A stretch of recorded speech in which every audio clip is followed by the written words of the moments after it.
Hi, welcome to last year's look. My name is Molly. This is a place for you to come hang out if your friends in real life aren't as interested in makeup as you are. And today we're going to be chatting about new releases that have come out.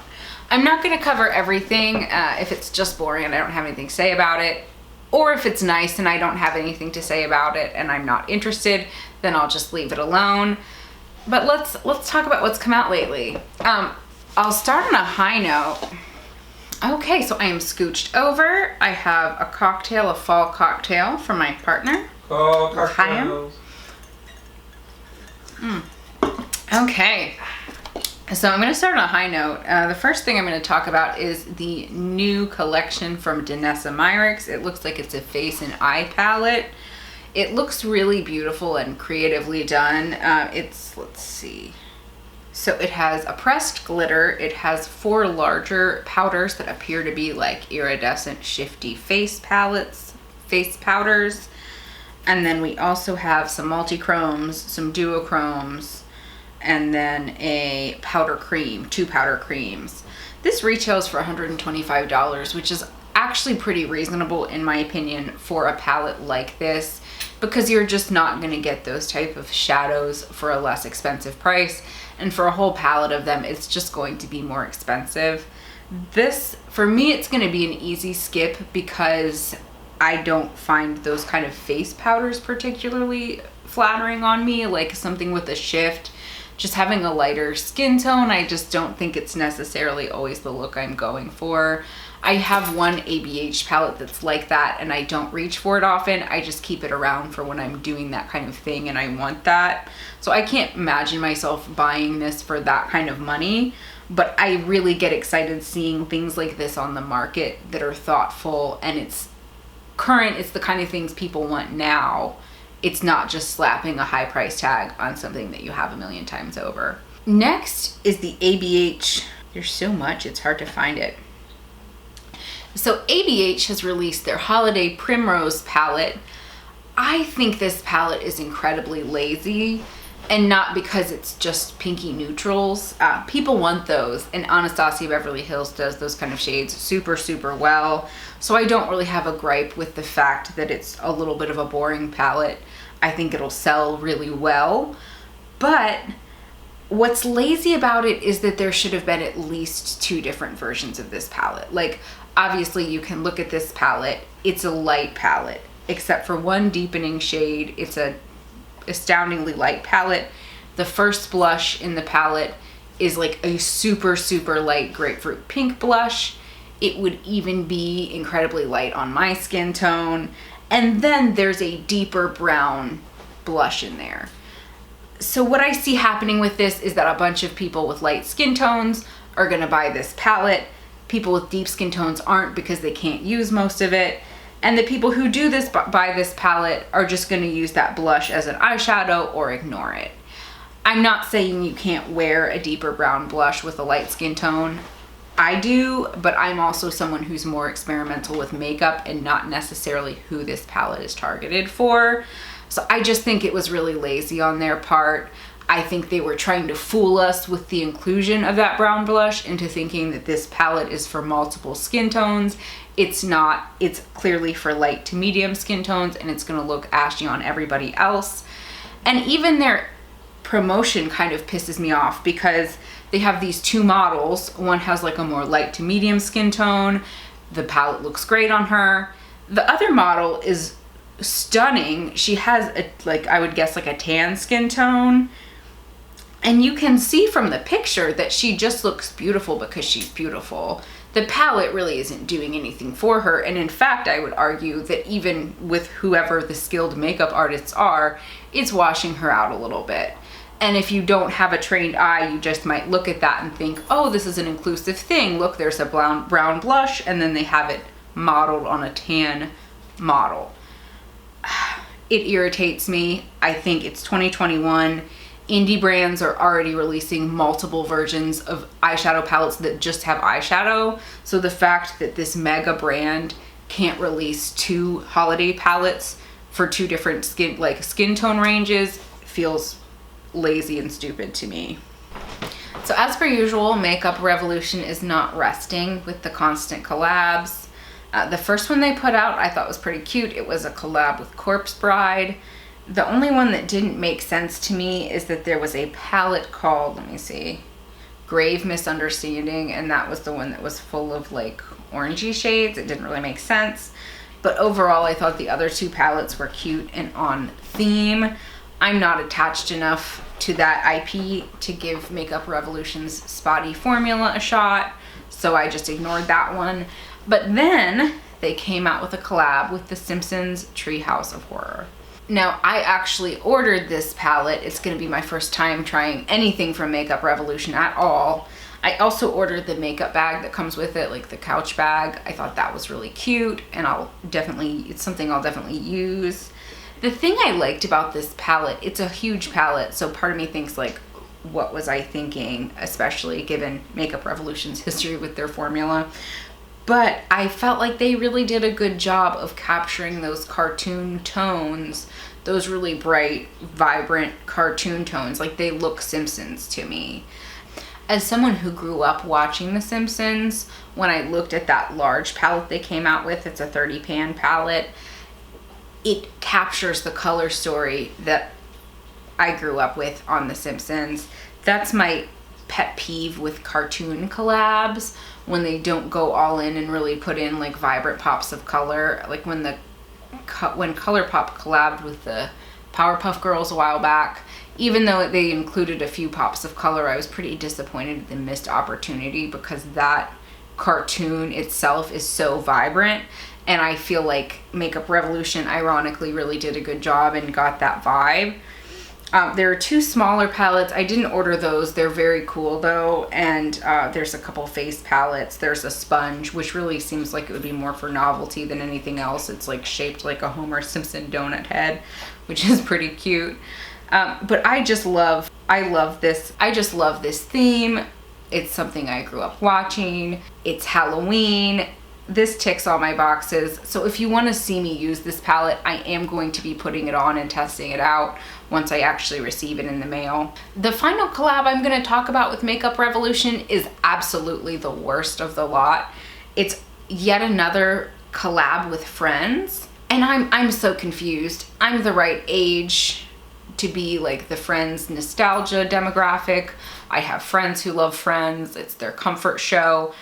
I wouldn't buy anything from this collection from any of those people, because again, it's just so hit or miss. And because the collection is so large, like I thought the Simpsons collab was pretty large with like 3 palettes, or the Corpse Bride collab was pretty large, but this is like so much stuff. There's like a turkey palette, which is of course going to be pretty awkward to store because it's literally shaped like a turkey.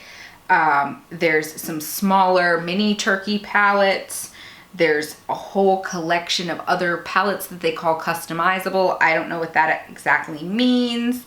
There's a really awkward to hold looking mirror, like a hand mirror. The only thing positive that I have to say about this collection whatsoever is that I'm glad that Makeup Revolution has started making some non-makeup items along with their kind of nostalgic collabs. I noticed they did it with the Fruity Pebbles and Cocoa Pebbles collab. They had like a body butter and things like that. That's a lot better for people who don't necessarily want to have a bunch of extraneous makeup in their collection, because it's something you're going to use up. You can feel the nostalgia and then, you know, put it in the recycling. So they have a pumpkin spice like lip set and a body scrub. I think people are actually going to buy those, but everything else just looks so cheap. And Friends kind of inspires a neutral color story, right? It's a very like, nobody in the show has crazy makeup. The color story's kind of just like muted and like everyday life. How many Friends neutral palettes can one millennial have? Like, it's too much. So I hope this is like the nail in the coffin of the Friends series. Obviously they're making money from it or they wouldn't keep farting it out. In another IP collab, Sigma collabed with Cinderella. I think they actually did a really good job on this color story. It's not something I would probably buy. I don't quite trust the Sigma formula because some people seem to say it's great, but a lot of those people also maybe happen to be like Sigma affiliates and getting it all for free. And then from other people, I've just kind of heard like, and I think I have too much eyeshadow, again, to really delve into that like eyeshadow realm. But it's cute. It's cute. I like the pop of sparkly purple. I like the greens. If you love Sigma's quality and you like a fall color story, I can see that this would be for you. They also did another collection called the Magnifique collection, which is a very condensed down version, I guess, of that color story. We're seeing a lot of like rosy kind of purple tones. I like the size of that. I think that's, you know, if you want that kind of pop of purple color to add to your collection, I can see how something that condensed down would be more palatable for someone than like a $65 Natasha Denona palette. Colourpop has also been releasing things like crazy.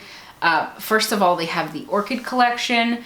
This one is really pretty to me. It's not my tones. A lot of people seem excited about it, so I think that's great, and I can see why. It's just those kind of cool purples and pinks can go a little off on me pretty quickly, so I don't need a whole palette of it. They have the Plush Like Me collection. This is just kind of a nudie brown 90s collection.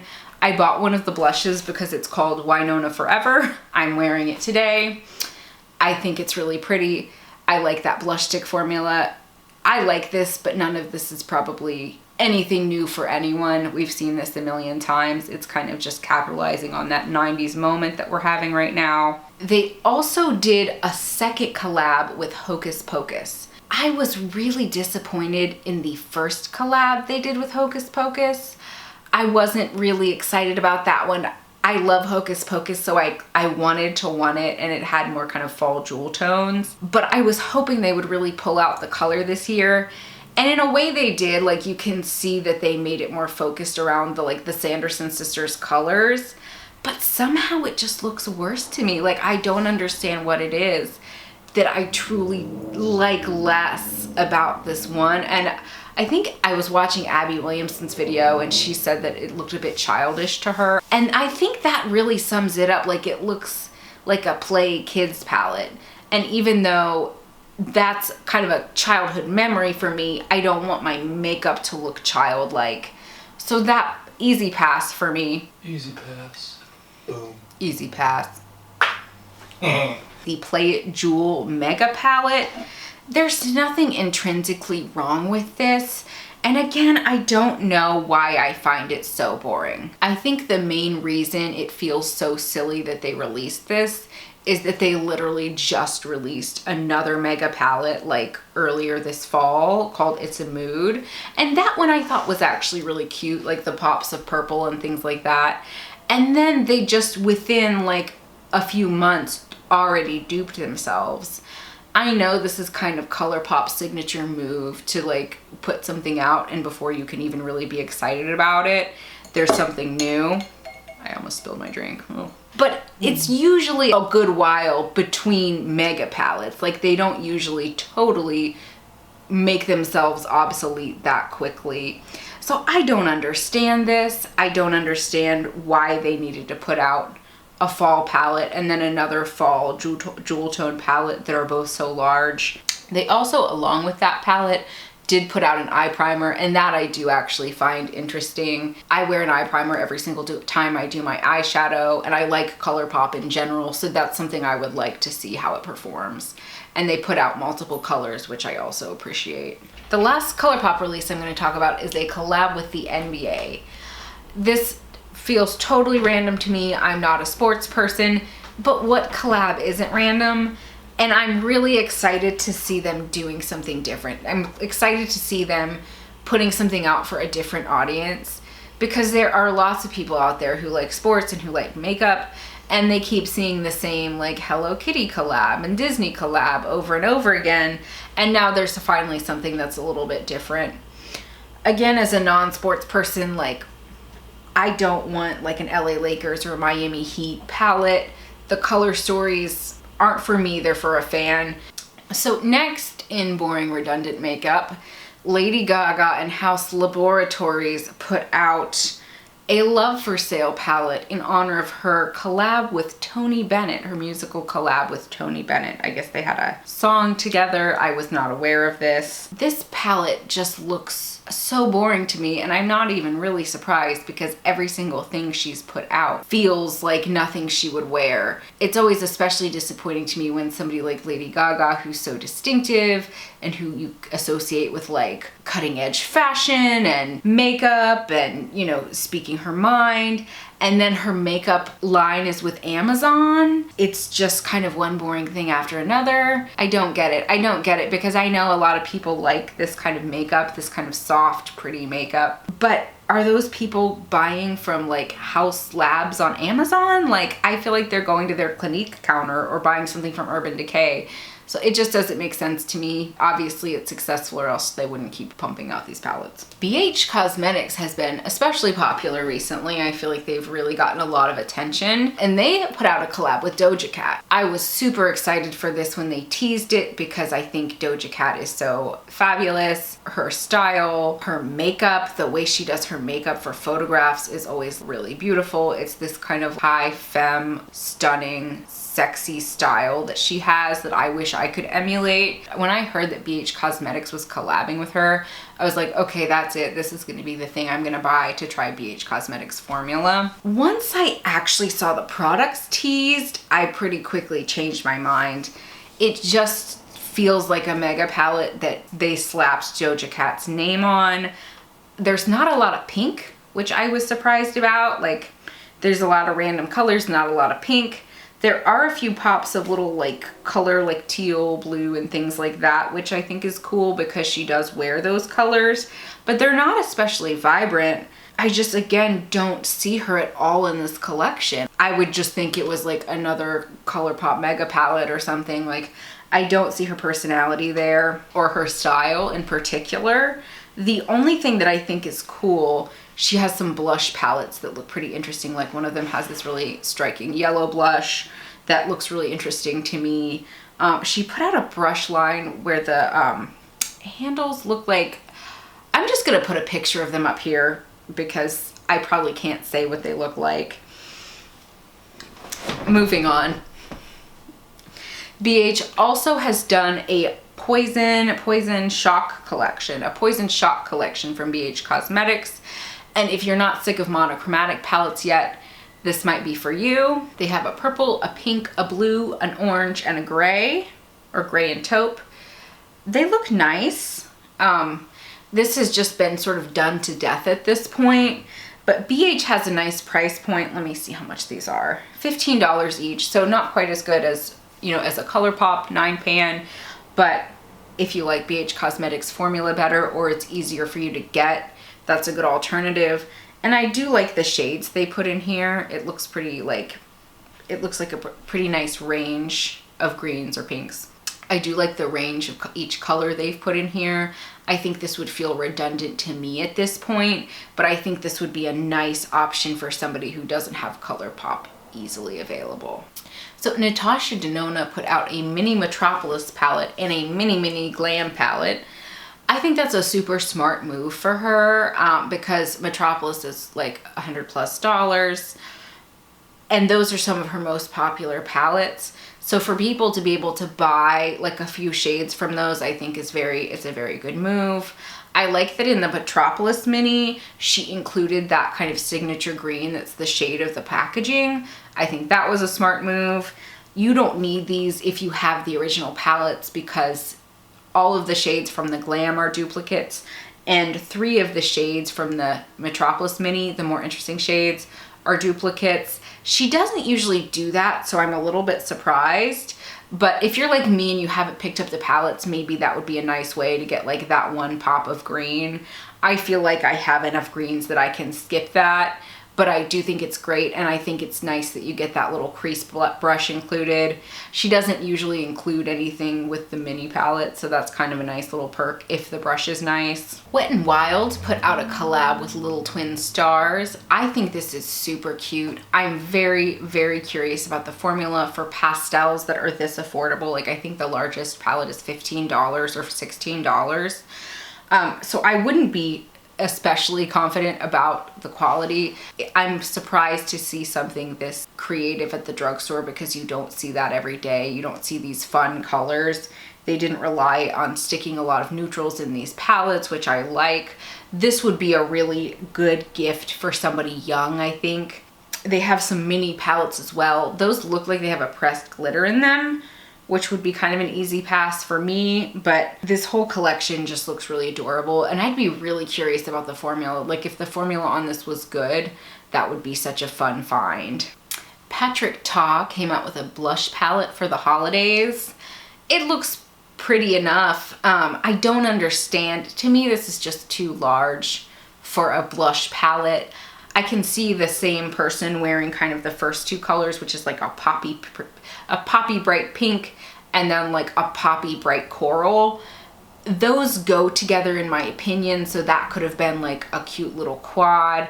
But then there's this like brown blush that is in a totally different tone category. It looks a little deep for me, but like that's the kind of blush I would wear, whereas these first two just, I hardly ever wear things like that. So I just feel like with these larger cheek palettes, they're often for multiple different people, and I don't get that. It's like, put out some smaller palettes, put something else in there like a bronzer and make them like skin tone appropriate. I don't quite get that. And I've also heard hit or miss things about layering those formulas, because that's my favorite thing to do with cream and powder blushes, is play with the textures and like layering them. I don't know that I would count on this Patrick Ta one to do that. I can't speak for the formula, just from things I've heard about it. So that one is definitely going to be an easy pass for me. Next, Made by Mitchell has a milk palette out. Part of me really wants to like this palette because it's just so bizarre. Like, the packaging is like milk themed, but the eyeshadows are all really like vibrant, like neon and pastel kind of shades. I would be really curious if anybody's tried this brand. Let me know how it is, because the eyeshadows look super pigmented on the swatches, but I'm always kind of suspicious of those kind of swatches from the brand where it just looks almost like ridiculously opaque. I kind of want to know what they did to make it look like that. It reminds me of the Jaclyn Hill and Morphe palette that came out, which I'm not talking about because she obviously just like made a deal with the devil with Morphe, and she's like stuck in some kind of extended contract with them. But the swatches looked suspiciously opaque. They were like, and I saw somebody comment that the way you achieve that is by doing the swatches on wet skin. Allegedly. I'm not saying that her brand, that Morphe did that for her. It just looks suspicious, and that had never occurred to me before until somebody said that. And I was like, oh. And these swatches from the Made by Mitchell palette, I get kind of that same vibe. Like, even the light pastel colors, like, it looks so thick in the swatch. So anyway, I'm curious about that formula. Glossier came out with some absolutely ridiculous 3-pan eyeshadow palettes. Ridiculous to me because I hate the wasted space. I don't understand why it's a square with 3 eyeshadows in it and the logo.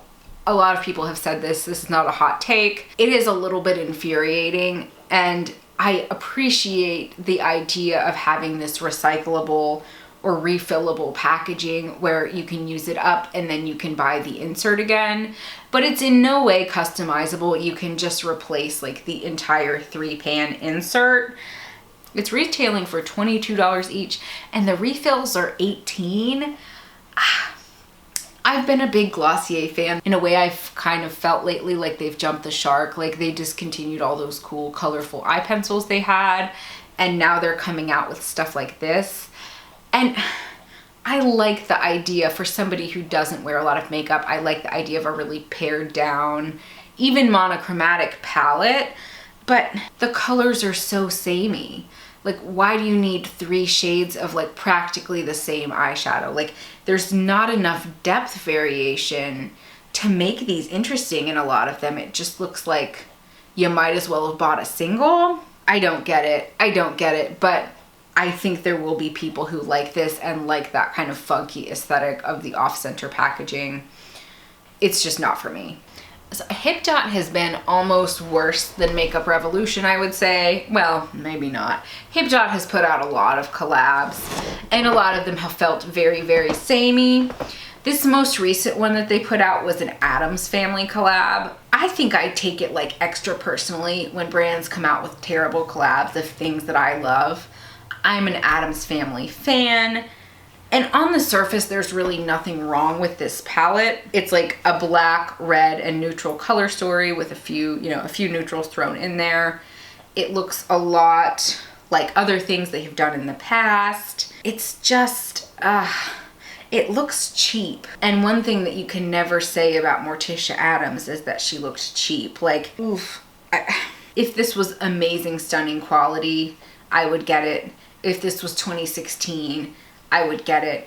But this exact same color story comes out again and again, and like different IP is slapped on it. The outer packaging of the whole thing is actually very reminiscent of that Saint and Sinner palette that Kat Von D did several years ago as their holiday palette. I just wish they would have done more. The colors aren't inherently bad. The layout isn't inherently bad. I like the shades of the lipsticks, but it's not adding anything to the makeup world. Viseart has some new palettes. It is the Cashmere Étendue and the Bijouette Étendue. And these are based on like 1920s opulence, which I think is very, very smart. Now, as we're entering the 2020s, that vibe is very in as well. One is a very muted, kind of warm and cool, like pearly tones. And then the other one is a palette of brights. These are mostly shimmers, and I don't need that. I haven't heard bad things about any of Viseart's formula, including the shimmers, but the mattes seem to be their standout. And so to buy two primarily shimmer palettes from them, I'm probably not going to do that. But these do look really stunning. The Cashmere looks a bit like the Violette Étendue that came out. And that one I really am interested in trying at some point, perhaps. So, and some of the colors are overlapped there, so that one is a bit redundant for me. Urban Decay has a new collab with Marvel's The Eternals. I'm not sure if this movie has already come out, if it's getting teased to come out. I'm planning to see it at some point, probably, but I'm not at all interested in this collection. It's very Urban Decay.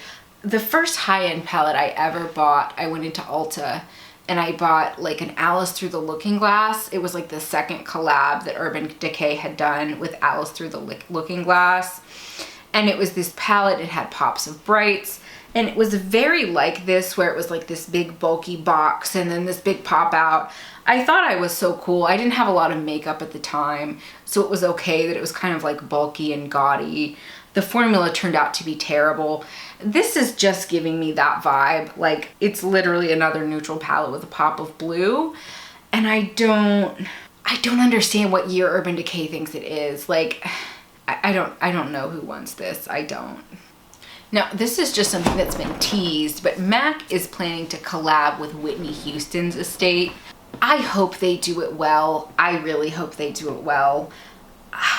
Ever since the MAC and Aaliyah collab with the bronzer that was really light, I just don't trust brands in general. Urban Decay, I feel the same way. It icked me out when they collabed with Jean-Michel Basquiat. He was very anti-consumerism in his life, and so for this collab to come out after his death that we don't know what his feelings would have been about it, it was creepy. So I hope they do this well. I hope they really make it a respectful collab experience. In ironic beauty news, Ellen DeGeneres has released a brand called Kind Science.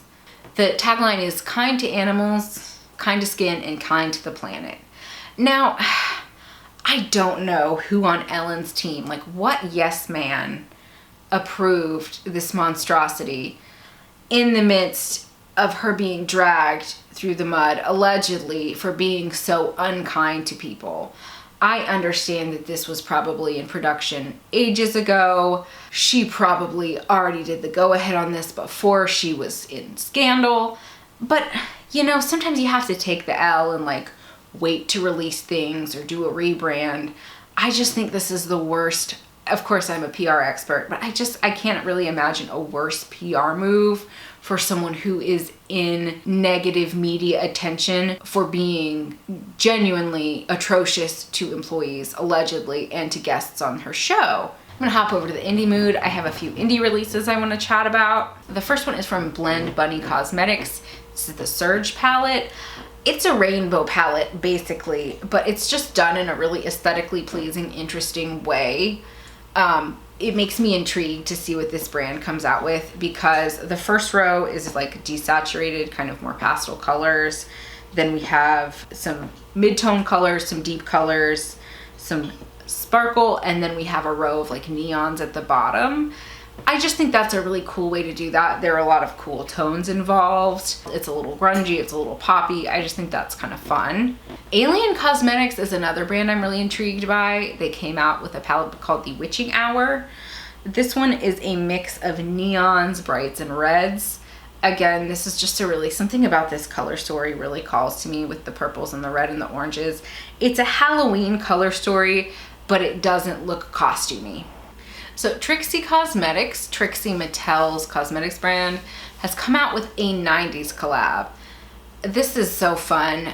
It's all things I absolutely don't need, but the way she's marketed it for me is just really fun. Like, it's very much captured a 90s moment in a way that looks like Trixie Mattel's style. There's like a clueless pink suit that she's wearing to promote it. The thing I actually want to spend my money on this is not any of the makeup, which is cute, but it's all things I already have. But what I really want is like the random 90s accessories, the little plastic pencil cases, the mini backpack, the fluffy bucket hat. Like, those are the things I actually want from this collection. So we'll see. We'll see if I decide, you know, drunkenly decide that I need a fluffy bucket hat one night. To be determined. The last collection I'm going to talk about is from Glamlight. This is another one that I'm genuinely just really excited for, and I have actually already ordered two of the palettes. I ordered the Chocolate Martini and the Dirty Martini palettes, so I will have videos coming on those if you're interested. Glamlight is an interesting brand to me because I feel like they're a really good example of how you can come up in the beauty space by listening to customer feedback. When they first started out, they're not a brand I particularly would have bought from. The burger palette, the taco palette, it was all kind of kitschy. It was all shaped like the food it was. So it was hard to store. A lot of people were complaining about the fact that the food looked like realistic food. Like, not everybody wants to look at like a realistic looking taco like while you're doing your makeup, and I would tend to agree. So they've switched to more compact packaging. They've switched to like cuter, more stylized foods. I really appreciate that. And this new collection from them is like really cute and creative, and I think it's a really good idea. I love the color story of the green palette. I wasn't interested in the Chocolate Martini palette until I saw Lauren Mapes do a video on this one, and it looks a lot less, like, it's still a neutral palette, but there are these kind of fun twists of color on it that make it just like, it's just like, has a little bit of a twist to it. And the metallics, I really like Glamlight's metallic formula. I only own the Ice Cream Dream palette, at least until these palettes come. So I'm just excited to have more of that formula in different colors. I skipped the Margarita palette, although I love a margarita. This looked quite similar. It looked like there were a lot of crossover with the Ice Cream Dream, so that was an easy pass. And then the red wine palette, like, theoretically that one should have been one of my favorites, but they didn't put any actual red wine tones in there. Well, they put one deep red, and then it's just kind of like, it's the grape soda palette, and I don't appreciate that. It would have been so much cuter to me if they had done a really good variety of reds and purples and maybe some, like, you know, rosé tones. So I think this Glamlight collection is really well done. My only little complaint is that it does come in the plastic bottle that looks like PR packaging. I get why people like that. I really do. I can see why it's cool to feel like you're getting a PR kit, but honestly, it just like bums me out to see plastic packaging just as the default for packages like that. So that's not great, and I would just love to get away from that. My dog is drinking. I'm gonna wait for him to stop. Okay, moving on. The new Moonspell palette from Lunar Beauty, Manny MUA's brand. This is super beautiful packaging. I was so tempted by the first one because of the packaging, and I eventually had to be realistic with myself. Like, I kept not buying it every time it was available because I had to be realistic with myself that while the outer packaging was like so me and I wanted it because it's witchy and it looks like a spell book, the colors weren't me, and I have to be realistic about the same thing with this new one. I do have to say that the textures look really beautiful. It looks like they have some very glittery shades in there, which is really exciting. I think you would do stunning looks with this, but I don't need this color story for me. So while I think it looks very pretty and I can see why people are excited about it, when you're looking at that packaging, just look at those pinks and think, is that something I need, and is that something I'm gonna wear all the time? Because for me, the answer is no. I just want the spell book. All right, so that wraps it up for tonight. Thank you guys so much for joining me. If you're interested in any of those reviews I was talking about, stay tuned because they're coming, and I hope you guys have a great day. Bye.